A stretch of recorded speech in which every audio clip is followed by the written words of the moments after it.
Oh, let's differentiate. I have a map. Here's a map of the boundary waters and the Quetico. The boundary waters is the canoe area in Minnesota. The Quetico is in Ontario, Canada. And the international boundary is right there, okay? And so if you want to go into either the Quetico or the boundary waters, you have to have a travel permit, okay? You can't just say, hey, let's pack up and go. No, that isn't how it works. So I would always go through the Canoe Country Outfitters of Ely. How many of you have heard of Ely, Minnesota? Yes!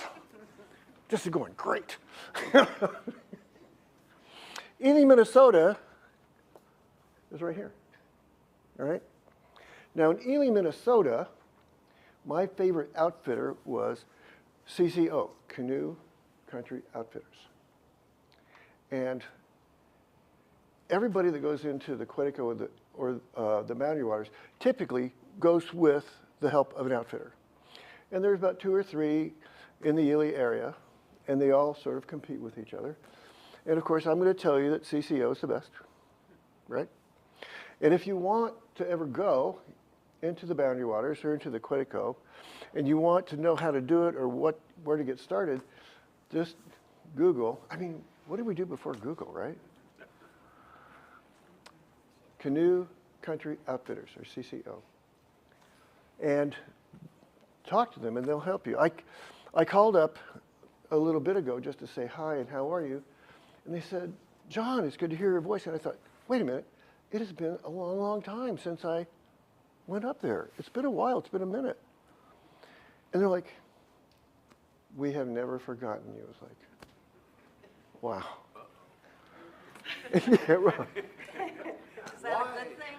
Why did they never forget you? That's exactly right. Why have they never forgotten you? But in any event, a little bit more about this Olympus OM1. Remember I told you my father was a professional photographer. Well, this was his camera of choice. And, you know, you've heard the expression, like father, like son, right? And so when Dad got one, it's like, I had to have one. So what I did, remember, I was a student of optometry at Indiana University, Bloomington, Indiana. I'm from Bloomington, Indiana. There's where I was born. And so in order to be able to afford this camera, I arranged to take portraits of all my classmates and create a class composite. You know, I even thought about bringing that class composite here today, but it was a little far afield from wilderness photography. I didn't think, you know, and that would be a little bit, what's the word where you're kind of bragging, self-aggrandizing? I didn't want to go there. I wanted to share a story, okay, about the wilderness, which is why we're here, and photography.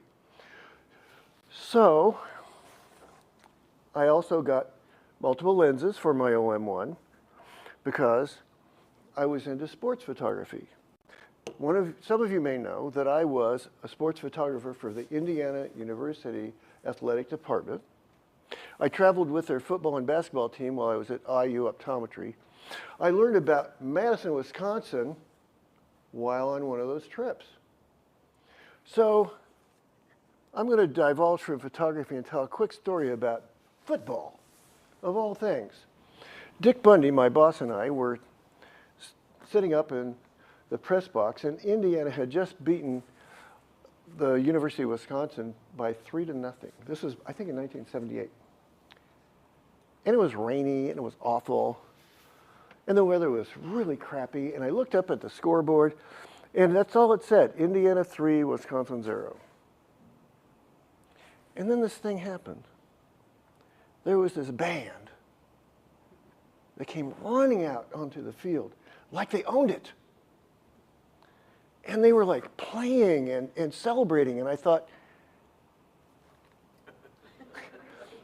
what is happening here? So I went up into the press box, and I said to Dick, I said, do you see what's happening down there? And Dick says, yeah, I see it. I said, It's like they're having a party. He said, yeah, I see it. I said, Dick, I thought we won the game. But they're on the field celebrating like they just beat us handily. And Dick says, yeah, that's true. I said, Dick, what's going on? And Dick says, John, you don't understand. I said, okay, fill me in. John, this is Wisconsin. It was at that moment I knew I had to move to Madison, Wisconsin. So you can thank football and photography and my wife, Jan, for being willing to move to Madison, Wisconsin. That, and there was an optometry practice for sale that I was able to buy. Well, right? So when you're in the wilderness and you see these images, you think to yourself, wait a minute, I got to grab a camera. And so the second level of technology of camera that I got was one of these little guys. This is a Nikon Coolpix. Now, this is an initial foray into the world of digital photography. Guess what? This camera has no film. What happened there? And what would be the difference between the type of photography that you take with digital versus film? Let's go over here and look for a moment. I want everybody to look at this picture. This picture was taken with film, okay? And it was printed on paper, non-archival paper. And when it first was printed, this was gorgeous, golden, yellow, beautiful sunset. And you could see every ripple coming off that lake. But then over time, oh, I have to explain, this was one of the photographs that was on display in the halls of my office in Madison, Wisconsin, on the 400 block of West Washington in my practice. And it sat there, and it aged. And it aged. And it lost all those vibrant colors. And so now, what would we call this color? Maybe magenta, perhaps? Anybody got an idea? Rose. Rose, purple, right? Not golden, vibrant sunset. But you know what it still has? Still has character. There's a silhouette there. And this is a good friend of mine, Gary Wade. Gary and his son, Jeremy, who was best friends with my son, Evan, the four of us went on this trip. And there was this moment where Gary stood there, drinking his coffee, looking at the sunset, immersing himself in the moment, in the wilderness, with a feeling you can't get any other way but being there. Until you have been there, until you experience it, until you know what it's like to be in country. Sorry, I get a little passionate. I apologize. But there's nothing like being in country. Nothing like it. Well, okay. There are other things like it. Let me put this back over here.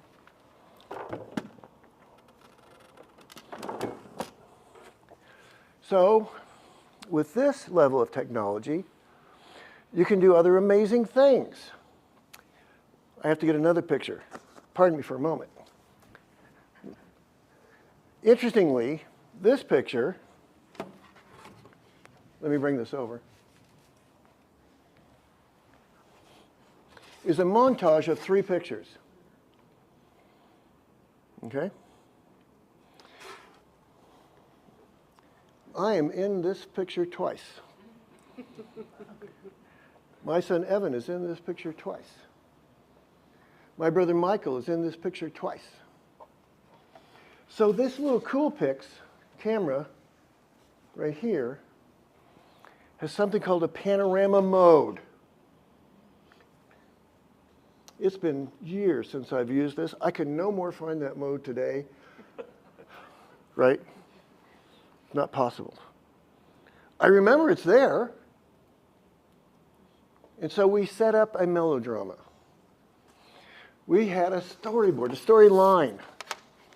And I don't know if you can see, there's beautiful falls here, and more over there and over there. This is a unique part of the Quetico that had all kinds of visual drama. And so I said to my brother Michael and my son Evan, and I said, let's stage something. And they're like, okay, what? And so in our minds, my brother Michael and I are looking at this drama. But it didn't really pull off perfectly, did it? And then my son and my brother are casually observing this drama. But this drama is, according to my son Evan, catching the big one. Notice how the fishing rod is all bent? Well, the line is under Evan's foot. This is all make-believe. This is made up. But in order to get this, one of us shot the picture here, right? And then another one came over here, and there was this area here where you matched things up. Okay, you overlaid it. You got it perfectly spaced, and then you let everybody know you were taking a picture, took that picture, and then the third person over here. We were just having fun. But it made a fun image. Question? How many takes did it? First take. 3 images. Bang, bang, bang. It wasn't that hard. Well, because we rehearsed it. Like anything with technology, a little practice goes a long way. We rehearsed it first. And that was a fun one. So that was completely digital.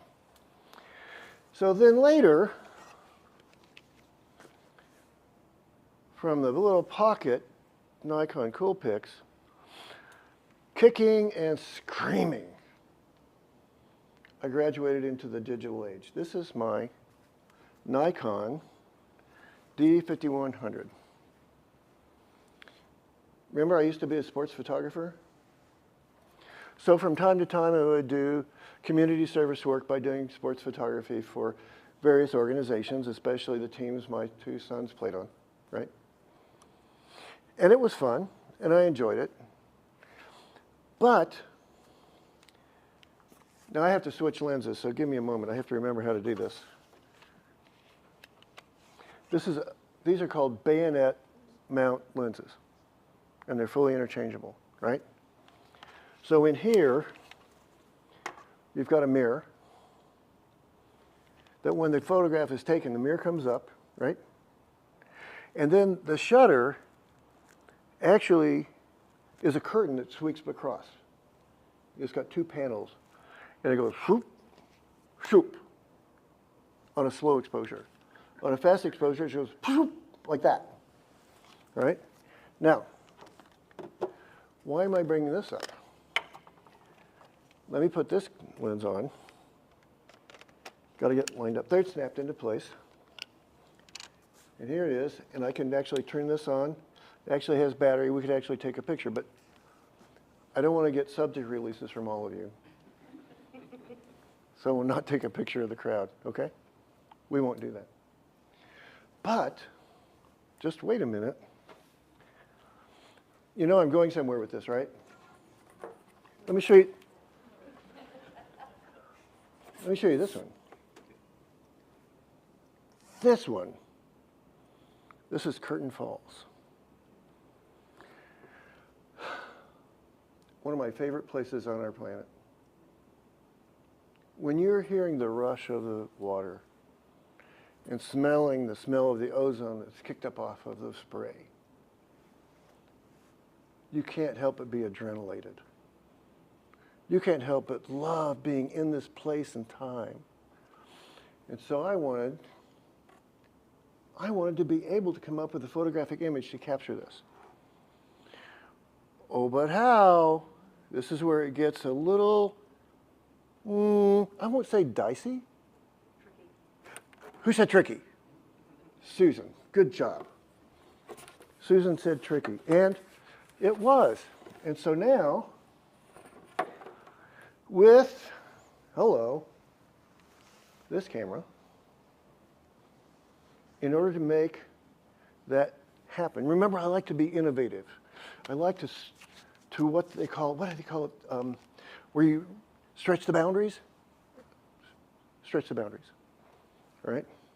And so, to get that image, that is seven images stitched together in a full 180-degree panorama. Let me demonstrate how I did it. So I climbed up onto this precipice. I'm standing on the Canadian side, and you're looking across to the US side, okay? And the boundary, right? There's a reason why they call it the boundary waters, right? Because it's next to the, oh my gosh, the boundary of US and Canada. And the boundary just goes like through it, okay? And so in order to get this one, I had to prepare myself. Ready? So I'm getting it set up like this. I've got it on. You know, back then I didn't need glasses. So I could get my eye right to the viewfinder, right? And I'm looking through here, and I can see that if I go from here to there, I can get enough images that I can have my graphic artist, I hired a professional graphic artist to stitch these together, okay? I don't have the skill set to be able to do that, right? But I knew somebody that did, okay? So I started here, and I snapped a picture. And then I was mindful of what the frame was, okay? And then I turned just enough that I kept enough of that frame in so that it could be stitched, okay, with a little overlap, right? And I kept going and going and snapping and snapping and going and going and snapping until I had 7 images that completely captured half a circle, 180 degrees. So if you look at this picture, it's sort of like a little bit of an optical illusion. Because if you look at this rock here, it's only maybe 10 feet away from this rock here. Because I was pointing one way to take that segment in a completely different way to take that segment. And so that was fun, right? And so with that level of technology, I would say, oh, big mistake on my part. Whenever you have taken a lens off and you've got optics open to the air, cap it off. Why is that? Clean. Dust. Dust will get in there in a heartbeat. And then you have to clean it off. Yes? Splashes. Say, Arlen? Splashes. What about splashes? Oh, you had to have the cap on. When you changed it on the edge of the water. He's saying you can get splashes if you don't cover the. Oh, you can also get splashes. Thank you, Arlen. Good point. Well made. Now, have you ever played the game Where's Waldo? Waldo? Where's Waldo? Where's Waldo? There's a person in that photograph. Oh, where's Waldo? My daughter, Ariana, is in that photograph. Have you found her? Can you see her? Right there. Yellow happens to be her favorite color, so she would wear her yellow shirt a lot. Curtain Falls. That's a close-up of Curtain Falls, what we just saw the panorama from. Okay? I don't know if they're going to do it. I don't know if it'll happen. But I've told my family, after I'm gone, sprinkle my ashes in the waters of Curtain Falls. It's that meaningful. Who's ready for a fishing story? Come on, let's get it a little bit more excited. Who's ready for a fishing story? Yay. So at the very base of Curtain Falls, right down at the bottom, I had this idea one day. You can't talk about being in the wilderness, in the Quetico, and the Boundary Waters without talking about fishing at some point, right? So I thought, what if I take a lure,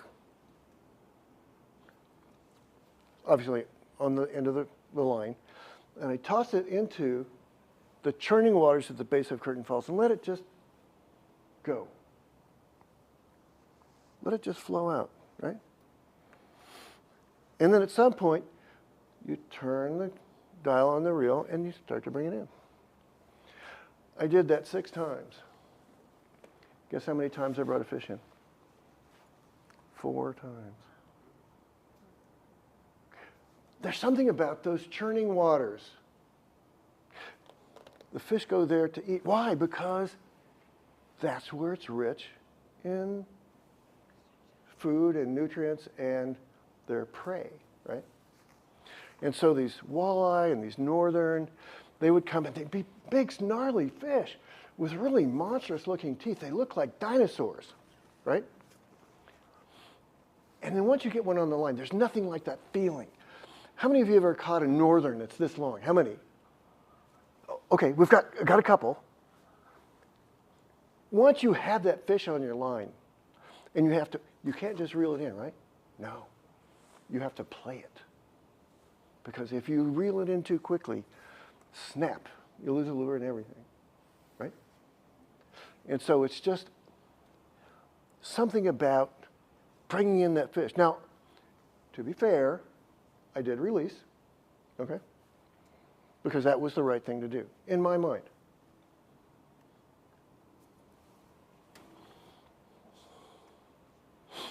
When you're traveling,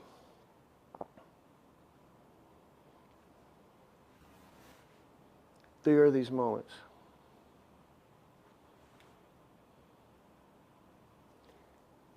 They're hard to describe.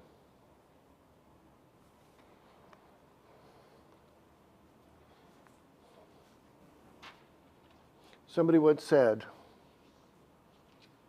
in the quiet of the day, we can only hear the sound of the dip of the paddle in the lake to interrupt the sounds of nature. I'm not sure who to attribute that quote to. But there's something transformative about being in that space. I'm going to give a shout out to a former patient, a good friend.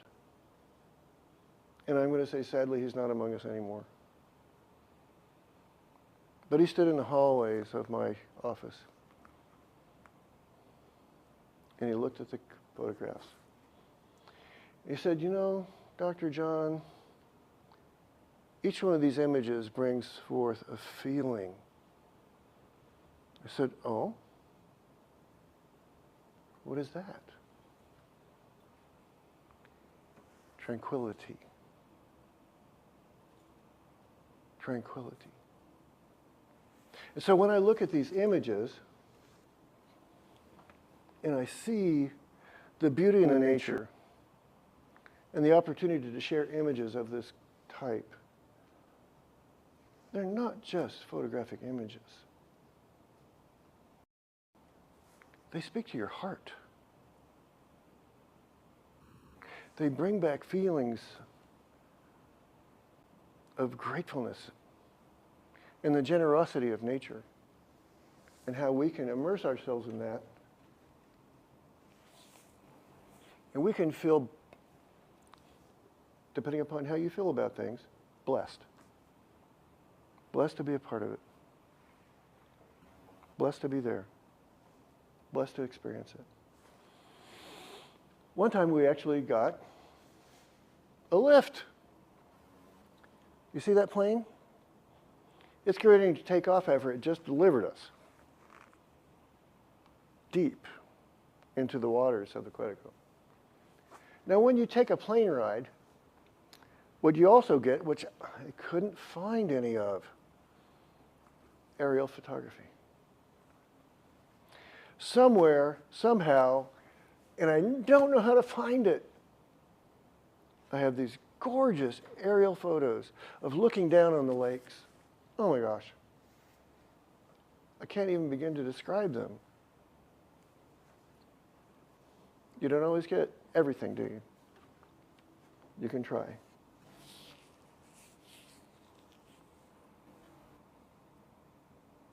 Good friend of mine, Dave Repp, the professional photographer, had a quote. The best photographs are never taken. You can think to yourself, oh, wouldn't that be a great photograph? But where's your camera? Well, that discussion is largely put to rest by every one of us carrying one of these things in our pocket, right? See something, take something, take the image. And while this does all kinds of manipulation to that image, these levels of technology that I've shown you that I've used in the wilderness don't do that, right? There's a big movement among 20-somethings to go and purchase these point-and-shoot cameras because they create a digital image without manipulating it, without creating an artificial intelligence to modify it in any way. It's crazy. So they can take these images, put them on their computer, and do things like, did you see this coming? Making panoramas with digital images, right? You can tell that's one of my favorite photo prints, isn't it? You know, I tried to find it so I could show it up here. All I could find were each of the 3 individual photographs. So I thought rather than doing that, I would just show you the actual picture. Something about dusk at a campsite in the wilderness. It's hard not to take a good picture, right? It's everywhere you look. You look around and you see it everywhere. I love lily pads and the flowers. To me, they're just nature's gifts to us to share and to see. Fishing in the mist. Now, I have to say, I have to put out a disclaimer. I did not take these pictures. I'm in them. I'm in these pictures with my daughter, Ariana. There's something about fishing in the wilderness. There's something about not knowing if that fish is going to bite, not knowing if it will, and then when it does, there's that exhilaration of bringing it. I explained that earlier. But then there's something about the photographic quality of seeing images in the mist. So let's talk a little bit about camping. This is my brother Michael.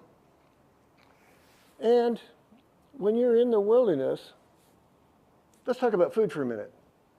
If you don't bring it in, you don't have any. If you don't bring a cook stove, you can't cook it. If you didn't bring in the Cajun spice, you can't spice it. Oh, I'm a big fan of Cajun spice, by the way.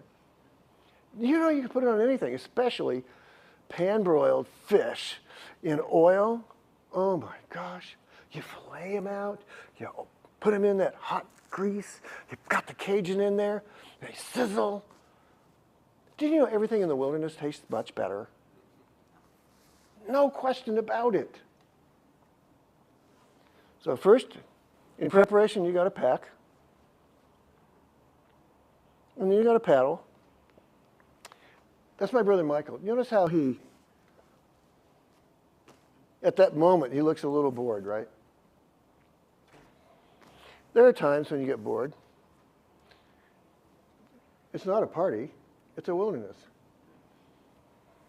And so, I love this picture of Michael. He's like, come on, John. Get in the canoe, let's go. Oh, one thing about folks that are heavily into canoeing, do not call your canoe a boat. Oh my gosh. If you want to insult a canoeist, just call their canoe a boat. Oh my gosh. Not nice. Where do you think the best stories are told? Around the campfire. How many of you have ever shared stories around a campfire? I love this. I love this. Thank you for coming. Have you ever heard of something called camper cocktails? Oh ho ho. Let me talk about camper cocktails for just a moment. They enhance the stories tremendously. Can you imagine? So, to get the water for the camper cocktails, you have to go out into the middle of the lake. So you get the cleanest water in the lake, right? Because if you get water by the lake's edge, there can be murk and ick. But in the wilderness, if you get into the middle of the lake and you dip from that middle of the lake, and you've got your jug, right? And then you fill in your lemonade, powdered lemonade, right? And so you shake it up. And then your beverage of choice. We could list them all, you know, vodka, bourbon, whiskey, whatever, right? And then you've got your little cups, your little plastic cups, okay? Do you know something they do not have in the wilderness? Are you ready for this? Ice cubes. You better be happy drinking it lukewarm. So you mix up your little camper cocktail, you sit around the campfire, and you tell tall tales. What a better way to end the night, a busy day. Oh, you know what else they don't have in the wilderness? Lights. There's no light switch out there. So when it's dark, it's dark. Oftentimes you can hang a flashlight from the top pole of your tent to have a night light there if you wish.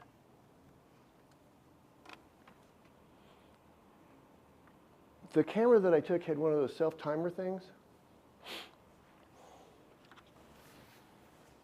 This Nikon Coolpix also has a self-timer. If you get it set up just right, I didn't have a tripod or anything, I had to set it on a rock. My brother Michael and I had our camper hats on, right? Does that look maybe like that? Sort of a little bit. But wait a minute, there's more to this outfit. Give me a moment. This is a wilderness travel shirt. Right here it says Boundary Waters with stitching, right? Now I have to admit, this shirt, like me, is a little old and wearing out. So let me show off the fact that I had to stitch the hole in the elbows. I thought, I can't come in wearing this shirt with a big hole in the elbow. That is like super tacky. Not smart. I also had to stitch the collar together. Sometimes we humans, we move on stitched together a little bit, right? Yeah. And this Boundary Water shirt that I'm wearing, this shows to me the image of what it means to be in the Boundary Waters, right? So do you think I wore this shirt a lot and wore it out? Yeah. Totally wore it out. But you know what? I decided I'm going to wear it anyway. The shirt's old, but hey, so am I. So anyway, so you're traveling in the wilderness. Now I've got my travel shirt on, I've got my Boundary Waters t-shirt on, I've got my Boundary Waters hat on. Do you know what? This can also provide shade from the sun. Very valuable. the wilderness, did you know it has a new sunset every night?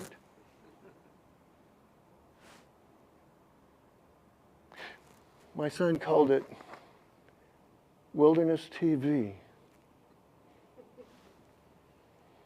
And as the sun was setting, he would come to me and he would say, "Come on, Dad, let's go watch some TV." How do you describe that moment? When your family is there with you and your son is there with you and you're sharing that wilderness with them just as much as you are yourself. And they get it. Come on, Dad. Let's watch some wilderness TV. Canoe country. There's nothing like it. This is on Burt Lake. Oh, there's some maps. Later, after the talk, if you want to look at some of the books and the maps, you're welcome to. But Burt Lake is, where is it? I found it a minute ago. It's, oh darn, it's here somewhere. These are all the lakes up in the Quetico. It's kind of in here somewhere. And what my brother Michael and I decided was, if we could just really travel as quickly as possible and portage as hard as we could and paddle as quickly as we could get to Burt Lake in 2 days. Typically, it's at least a 3-day travel. Remember the... From where to where? Oh, from the put-in point. We would... hang on. What we did was we would get a tow from Canoe Country Outfitters from where they had their docks on Moose Lake, right? And they would get a tow all the way to Prairie Portage. Now, that's the put-in point for the Quetico Wilderness. You had to have your paperwork, you had to have your assignment, you had to have your time, you only could go in a certain window, you had to wait and be interviewed and be sure that you weren't bringing in anything like glass bottles or guns or anything. Good grief. And then you were allowed entrance, okay? And so we went in and help me where I was going with this. I got lost track of my thoughts here. Putting. How long you get to Burt Lake? Where you got to Burt Lake? Okay, we got to Burt Lake. Oh, hang on. There's Burt Lake.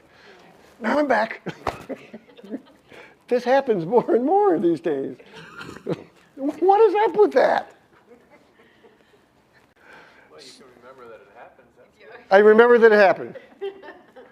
I remember that it happened. So we're fishing, and we sort of had to go to shore for a minute. Okay? Thank you. Thanks for filling in. And then we were coming back to canoe, and I look at this and I say, Mike, wait just a minute. I got out my cool picks,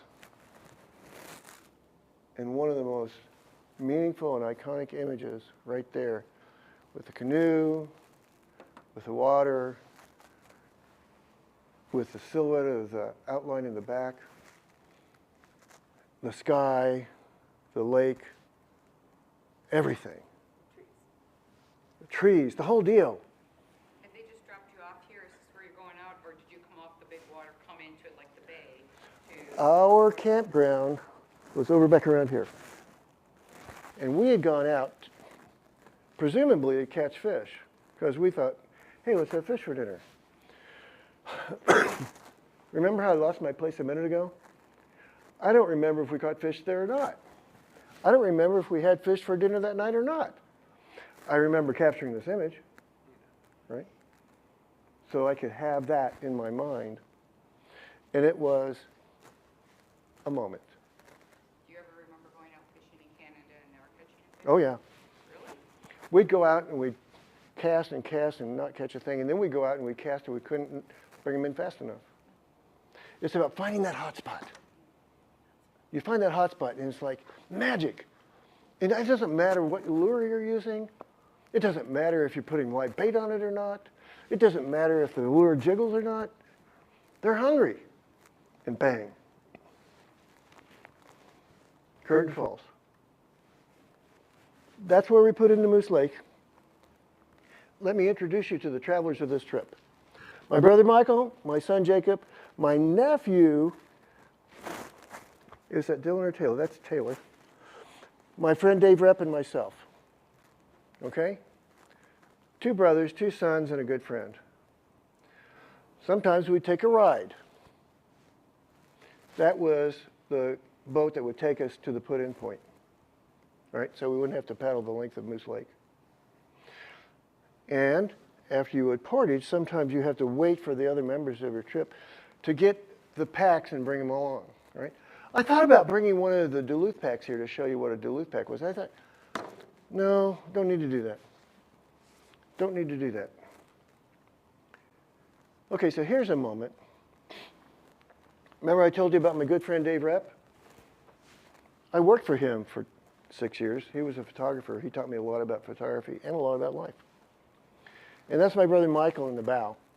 Now, what you can see, you can see the Duluth packs right there. All right? Everything you brought in, you better pack in a Duluth pack because you didn't want to be carrying loose items across a portage. That's just not fun. So are those the same as like a dry pack? Say again? The Duluth packs, are they the same as like a dry pack? Tell me what a dry pack is. Dry pack where nothing gets wet. Oh, It's all sealed, turned, right? that's for the food pack. Okay. The food pack is a separate beast altogether, Okay. right? And what the food pack needs, thank you for bringing this up, if you can have one that rolls down and is waterproof, that's magic, right? And the food pack, every night before you would get in the before you fire up your camper cocktails, you would hang it up in the trees. Why? Bears. And I'm not talking about the Chicago bears. I'm talking about wilderness bears, and they were not pretty. Getting ready to take a portage here. So you can see we've got the canoes at the edge of a portage, and it's not always like a big welcome sign, right? Sometimes you can find them and sometimes you can't. And you better have good maps so you know where you're going, and if you can't read the maps, you might get lost. There are no ways to get unlost if you're lost, if you can't get unlost on your own, right? Getting ready to prep the food. Dinner in the wilderness. You can see the fish there, the aforementioned fish fillets that we talked about. We got lucky that day, had fish. Now, my brother is showing my daughter how you create a good lure. You know, you don't have a good lure, you can't catch fish. Pardon me for a moment. I gotta take a swig of this. Thank you. Did you know that birch bark is one of the best fire starters in the wilderness? Well, my brother Michael was something of an overachiever. You see all this birch bark? Did we need that much? No. No, but we always tried to leave every campsite better than we found it. Okay? Have you heard the expression, take only pictures, leave only footprints? Have you heard this one? Right? What we would try to do would be conscious campers, so that when we moved away from a campsite, we would scour it to be sure it was clean, and that there was a pile of wood and wood starter ready for the next group that came on. Nothing can be more welcoming when you go to a brand new campsite than being able to put the wood on there's a location for the campfire, what do they call that? Campfire pit, right? And be able to start it right up in birch bark and wood. We've talked about sunsets. We've talked about lily pads. This is an example of a picture where we can talk about the rule of nines. Okay? What is the rule of nines in photography? Anybody know? So you put a line across here, a line across there, a line across here, a line across there, and you separate it into 9 distinct segments, right? And if you want a good picture, visually interesting picture, one that will pull you in, you want every one of those 9 segments to have its own unique imagery, right? And for that matter, I think this is accomplished right there. Something about waking up and seeing the mist. So I had to get out of the tent. I had to go, you know. And I looked off to my left and I saw this and I thought, oh, better go get the camera. So that was in this era, okay?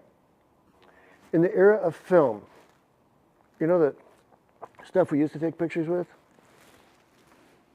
before digital? Something about having coffee in the morning with the sunrise. And did you know that the best blueberries in the world are wild? Did you know the best blueberry pancakes in the world are in the cuticle? With those blueberries. Okay, this is just a gratuitous image. I thought the bark was fun, right? When is up, down, and down, up? When you're reflecting. Let's talk about limited depth of field. Do you see how the focus is in this one place and everything else is out of focus? How do you think you do that?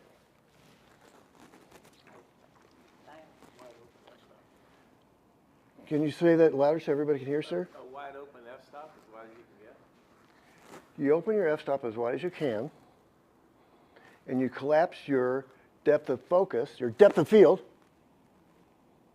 But if you have a wide open aperture, what do you need in terms of shutter speed? You need a very fast shutter speed. You're a photographer. Yes? Yeah, I have the same history as you, except I don't have all this fancy stuff. Same history, nothing fancy. You got a lot of used cameras. I'd like to ask you what to do with those. We'll talk about that. Okay. We've already talked about the camper cocktail, right? Did I thank you all for coming? Thank you. I can't tell you how gratifying it is, how wonderful it is to see everyone that came today. So who wants to tell a canoe story? Who has a canoe story to tell? Anybody? Susan. There's a resort on Lake One in the Boundary Waters, which is grandfathered in, because you can't build any new resorts, but this has been there in the family for many years, and I've gone there many times. They have cabins right on Lake One, and we took my dad up there. He was like in his upper 80s. They outfitted a canoe for him with pontoons on the side, Yes. and they put a lawn chair in the middle. Yes. We had the greatest time, but we got lost. We got lost, and it started raining, and we were really scared. But we found some of the canoers that pointed us out, and after that, we always, at our turnoff, we would always hang a white cloth Right. on a tree, so we didn't miss that turnoff. A sign. Yeah. Yes. So, canoe story. When my mother was about 6, she would go to a lake in the summertime in Pennsylvania. Okay. And she would pal around with Nancy. Huddy was my mother. Nancy was a 4-year-old. Okay. And somehow or another, the adults escaped the notice that they had gotten into a canoe. Oh my. And they went out into the lake, and the adults finally saw them, and they started waving and, they're really kind of panicked. And my mom and Nancy thought they were just so happy to see them. So they waved back. And they said, no, come in. And they waved. And then they stood up so they could wave better. Oh, no. Well, finally, somebody got out there, a rowboat towed, and nobody had any mishap. But I love it. Well, we've we've almost gone through our full hour here. That doesn't mean we have to stop the conversation. It just means that OCA Media will be stopping the broadcast. So I want to say thank you to all of you who joined us via live broadcast, especially my good friends in Finland. Did you know that there are people that are watching this live stream in Finland? Wow. How about it? How about that? And so please, please, I welcome you to stay, to talk, to ask questions, to look at some of the books we have over here. You know this is a library, right? And we have books here, right? These are some of the books that you can check out. If you want to know more about wilderness photography, wilderness travel, check out the books in the library. Kara, can you take us out? Sure. All right, well, thank you all for coming. I hope you enjoyed the presentation as much as I did. The library closes at 3, so we'll need to leave by then, but otherwise you're welcome to look at the maps, look at the pictures, chat with John, chat with each other, and I just hope you had a wonderful time. Thank you. Arlen. Breaking news. If you want your wilderness picture, 3 one pond as I came in. Here's the thing. Do you remember when we talked about how some of the best pictures are never really taken? I'm afraid that by the time we would get back to the lake with the swans, they might not be there anymore. But this is the first ones coming in. Oh, yeah. Nothing more. Who knows? Yes, Susan. I have a question. Yeah, go ahead. You take so many pictures, and I take a lot of them on my cell phone. I don't know how to save them. I don't know what to do with them so that I can find them when I want them or preserve them or whatever. And I tend to keep them on my phone rather than printing them. Right. Although sometimes I think I should print some of these. But it's like bewildering what to do with all these photographs that are. You know, I was telling Kara before we started that I'm something of a Luddite. Okay?